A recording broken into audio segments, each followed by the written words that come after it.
लंका का राजा रावण बहुत शक्तिशाली, विद्वान और महापराक्रमी था। उसके पास अपार बल, सोने की लंका और बड़े बड़े योद्धा थे। देवता भी उससे डरते थे। लेकिन उसके अंदर एक बहुत बड़ा दोष था, अहंकार। यही अहंकार उसके विनाश का कारण बना।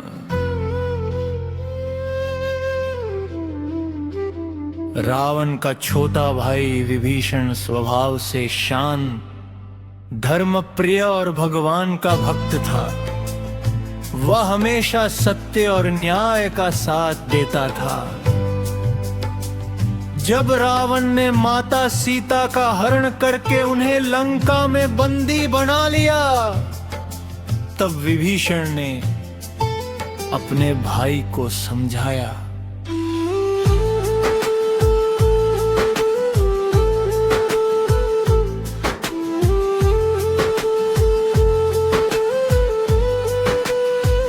विभीषण ने कहा, भैया माता सीता को श्री राम को वापस लौटा दीजिए।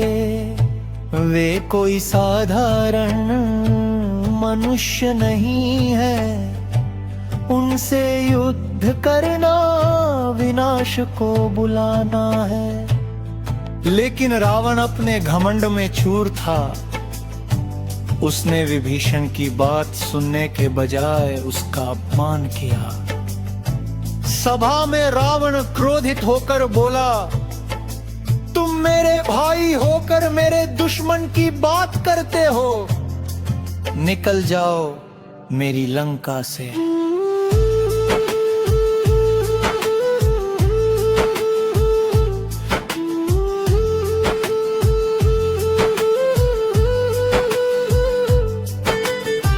विभीषण दुखी होकर लंका छोड़कर श्री राम की शरण में चले गए। श्री राम ने उन्हें सम्मान दिया और अपनाया। युद्ध शुरू हुआ। रावण की सेना बहुत शक्तिशाली थी, लेकिन श्री राम की सेना धर्म के लिए लड़ रही थी। युद्ध कई दिनों तक चलता रहा। रावण बार बार अपनी मायावी शक्तियों से हमला करता, पर श्री राम हर बार उसका सामना करते।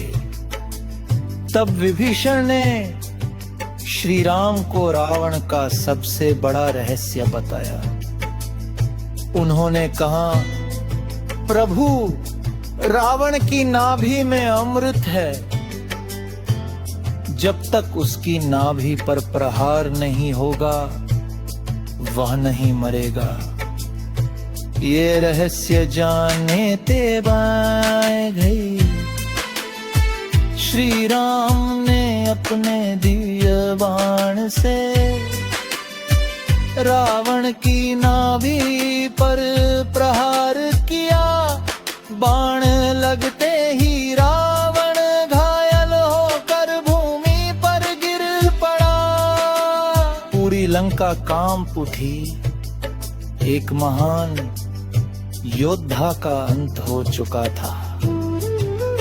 इस तरह कहा जाता है कि रावण को उसके अपने भाई विभीषण ने ही मरवा दिया, क्योंकि अगर वह उसका रहस्य न बताते तो शायद रावण को हराना बहुत कठिन होता। लेकिन विभीषण ने यह काम धर्म और सत्य की रक्षा के लिए किया था, न कि अपने भाई से दुश्मनी के कारण।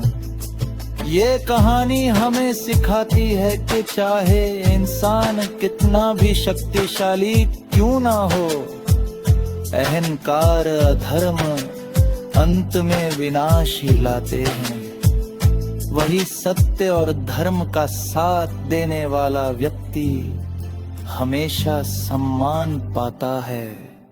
ओनली वो